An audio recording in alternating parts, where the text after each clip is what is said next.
Hi friends, ഞാനിന്ന് നിങ്ങളുമായിട്ട് share ചെയ്യാൻ പോകുന്നത് എല്ലാ വീട്ടമ്മമാർക്കും വളരെ ഉപകാരപ്രദമായ നല്ല അടിപൊളി ടിപ്സുകളുമായിട്ടാണ്. അപ്പോൾ വീഡിയോ സ്കിപ്പ് ചെയ്യാതെ കണ്ടാൽ മാത്രമേ മനസ്സിലാവുകയുള്ളൂ. കൂടാതെ എൻ്റെ ഈ ചാനൽ സബ്സ്ക്രൈബ് ചെയ്യാതെ കാണുന്ന കൂട്ടുകാരുണ്ടെങ്കിൽ പ്ലീസ് ഒന്ന് സബ്സ്ക്രൈബ് ചെയ്ത് സപ്പോർട്ട് ചെയ്യാനും കൂടി മറക്കരുത്. അപ്പോൾ നമുക്ക് വീഡിയോയിലോട്ട് കിടക്കാം. അപ്പോൾ ഫസ്റ്റ് ടിപ്പെന്ന് പറഞ്ഞാൽ നമ്മൾ വെളുത്തുള്ളിയൊക്കെ തൊലിച്ച തൊലി വെറുതെ കളയുകയാണ് ചെയ്യുന്നത്. അപ്പോൾ നമ്മൾ അതിനകത്തോട്ട് കുറച്ച് ചൂടുവെള്ളം ഒഴിച്ചു കൊടുക്കുക. അതിനുശേഷം നമുക്ക് ഡെറ്റോൾ ഉണ്ടെങ്കിൽ അത് കുറച്ച് ഒഴിച്ചു കൊടുക്കാം. അപ്പോൾ ഡെറ്റോളും കൂടെ ഒഴിച്ചു കൊടുക്കുമ്പോഴത്തേനും ഇതൊന്നും പല്ലിക്ക് ഒട്ടും ഇഷ്ടമല്ലാത്ത സ്മെല്ലാണ്. നമ്മൾ വെറുതെ തുളിയൊക്കെ കളയുമ്പോഴത്തേനും ഇതേപോലെ നമുക്ക് ചെയ്ത് കൊടുക്കാവുന്നതേ ഉള്ളൂ. അപ്പോൾ നമുക്ക് പല്ലിയുള്ള സ്ഥലങ്ങളിലൊക്കെ ഇതൊന്ന് സ്പ്രേ ചെയ്ത് കൊടുത്താൽ മതി ഈ വെള്ളം. കാരണം തലേ ദിവസം നമുക്ക് ഇതേപോലെ വെള്ളത്തിൽ ഇട്ട് വെച്ചിട്ട് നമുക്ക് പിറ്റേ ദിവസം എടുക്കുന്നതായിരിക്കും ഏറ്റവും നല്ലത്. കാരണം വെളുത്തുള്ളിയുടെയൊക്കെ ആ സ്മെല്ല് അതിനകത്ത് നിന്നിട്ട് നല്ല വെളുത്തുള്ളി തൊലിയുടെ സ്മെല്ലൊക്കെ നിന്നിട്ട് ആ വെള്ളത്തിന് നല്ലൊരു ഭയങ്കര ഒരു സ്മെല്ലായിരിക്കും. പ്രത്യേകിച്ച് ഡെറ്റോളും കൂടെ ഒഴിക്കുമ്പോഴത്തേനും ഈ പല്ലികളൊക്കെ നമുക്ക് ഓടും. ആ വെള്ളം എല്ലായിടത്തുനിന്ന് സ്പ്രേ ചെയ്ത് കൊടുത്താൽ മാത്രം മതി. അതേപോലെ തന്നെ നമ്മൾ അരിയൊക്കെ ഇതേപോലെ ഉളറ് കയറിയിട്ട് വണ്ട് പ്രാണികളൊക്കെ കയറുമല്ലോ. അപ്പം അത് പോവാൻ വേണ്ടി നമുക്ക് ഇതേപോലെ ഒരു മുറത്തിനകത്തിട്ടിട്ട് ഇതേപോലെ ഒന്ന് നിരത്തി കൊടുത്താൽ മതി. എന്നിട്ട് നമ്മൾ വെയിലത്തുകൊണ്ട് വെച്ച് കൊടുക്കുക. വെയിലില്ലായെങ്കിൽ നമ്മൾ ഇതേപോലെ മുറത്തിനകത്തിട്ട് പുറത്ത് വല്ലതും വെച്ചാൽ മതി. അപ്പോൾ അതെല്ലാം ഇഴഞ്ഞങ്ങ് പൊയ്ക്കോളും. അപ്പോൾ വെയിലുണ്ടെങ്കിൽ വെയിലത്ത് വെക്കുന്നതായിരിക്കും ഏറ്റവും നല്ലത്. അതിനകത്തുള്ള ആ വണ്ടുകളെല്ലാം അങ്ങ് ഇഴഞ്ഞ് കയറി പൊയ്ക്കോളും. നമ്മൾ കുറച്ച് ദിവസം വെക്കുമ്പോഴത്തേന് ഇതേപോലെ വണ്ട് കയറും. അപ്പം അത് ഇതേപോലെ ചെയ്താൽ മതി. നല്ലോണം ഒന്ന് നിരത്തി കൊടുത്താൽ മതി മുറത്തിയിട്ടിട്ട്. അപ്പോൾ എല്ലാം ഇഴഞ്ഞങ്ങ് പൊയ്ക്കോളും.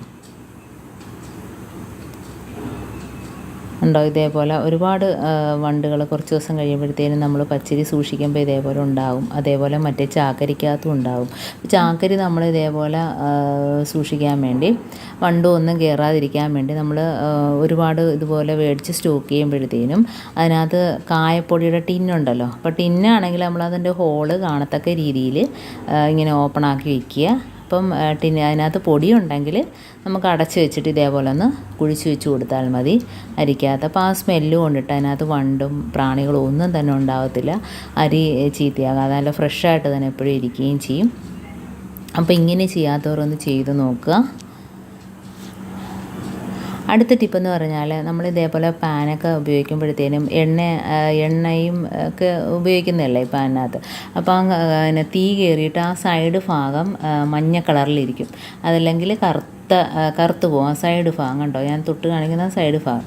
അപ്പോൾ അത് പോവാൻ വേണ്ടിയിട്ട് നമ്മൾ സ്ക്രബ്ബറിനകത്ത് കുറച്ച് ഉപ്പ് പൊടി ഇടുക. എന്നിട്ട് അതിനുള്ളിലൊന്നും ആകാതെ സൈഡിൽ ഒന്ന് അത് വെച്ചൊന്ന് തേച്ച് കൊടുത്താൽ മാത്രം മതി.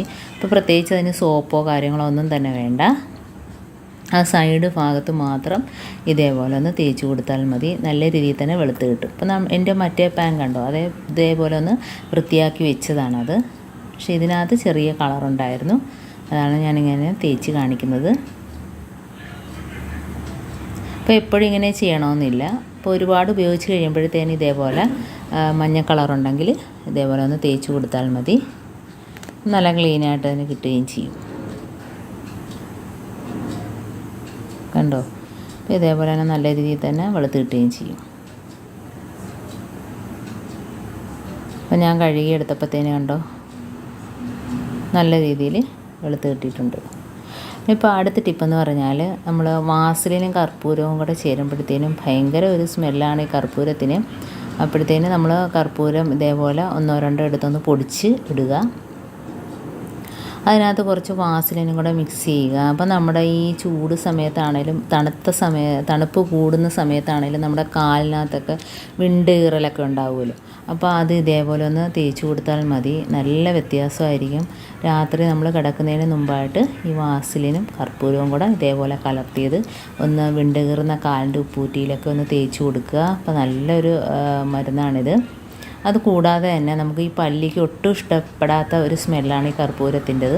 പ്രത്യേകിച്ച് നമ്മൾ ഫർണിച്ചറിൻ്റെ അലമാരയിലൊക്കെ തേച്ച് കൊടുക്കണമെങ്കിലും ഇതേപോലെ വാസലിനും കൂടെ മിക്സ് ചെയ്യുന്നതുകൊണ്ട് നമുക്കൊരു കുഴപ്പവും ഉണ്ടാകത്തില്ല. അപ്പോൾ നമുക്ക് പിന്നെ ഈ കബോർഡിൻ്റെയൊക്കെ ഇടയിൽ നിന്നൊക്കെ പല്ലിയൊക്കെ വരുമല്ലോ. അപ്പോൾ അങ്ങനെയുള്ള ഭാഗത്തൊക്കെ ഇതേപോലെ ഒന്ന് തൊട്ട് കൊടുത്താൽ മതി. അപ്പോൾ ആ ഭാഗത്ത് പല്ലിയും നല്ല പാറ്റ പോലും കാണത്തില്ല. അതിൻ്റെ സ്മെല്ലടിച്ചിട്ട് ആ ഭാഗത്തൊക്കെ നല്ല മണമടിച്ചിട്ട് അങ്ങനെയുള്ളൊരു ശല്യമേ നമുക്ക് കാണത്തില്ല. കൂട്ടത്തില്ല. കബോർഡിനകത്താണേലും എവിടെയെങ്കിലുമൊക്കെ വിടവുണ്ടെങ്കിൽ തന്നെയും അവിടെ നിന്ന് പല്ലിയൊക്കെ ഇറങ്ങി വരും കണ്ടോ. അപ്പോൾ ഇതേപോലെ ഒന്ന് തേച്ച് കൊടുത്താൽ മതി. പ്രത്യേകിച്ച് ഈ വാസലിനും കൂടെ ആയതുകൊണ്ട് നമുക്ക് ഫർണിച്ചറിനൊന്നും ഒരു കുഴപ്പവും വരത്തില്ല. നല്ല ക്ലീനായിട്ട് കണ്ടോ, അത് വെച്ച് തുടച്ച് കൊടുത്താൽ തന്നെ നമുക്ക് നല്ല ക്ലീനായിട്ടിരിക്കും.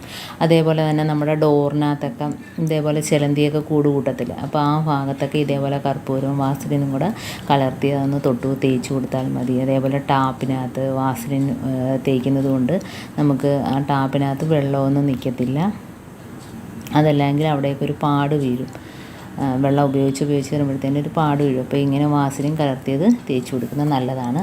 അപ്പോൾ എൻ്റെ ഈ ടിപ്സുകളെല്ലാം നിങ്ങൾക്ക് ഇഷ്ടമായെന്ന് വിചാരിക്കുന്നു. ടിപ്സിൽ ഏതെങ്കിലും ഒന്ന് ഉപകാരപ്പെട്ടു എന്ന് കാണുകയാണെങ്കിൽ ഒന്ന് ലൈക്ക് ചെയ്യാനും കമൻറ്റ് ചെയ്യാനും സബ്സ്ക്രൈബ് ചെയ്യാനും മറക്കരുത്. അതേപോലെ തന്നെ കൂട്ടത്തിൽ ബെല്ലൈക്കൻ എനേബിൾ ചെയ്യാനും മറക്കരുത്. എന്നാൽ മാത്രമേ ഞാനിടുന്ന ഓരോ വീഡിയോസും നിങ്ങളുടെ മുമ്പിൽ എത്തുകയുള്ളൂ. അപ്പോൾ ഇനിയും നല്ല ടിപ്സുകളുമായിട്ട് വീണ്ടും കാണാം. അതുവരേക്കും താങ്ക്സ് ഫോർ വാച്ചിങ്.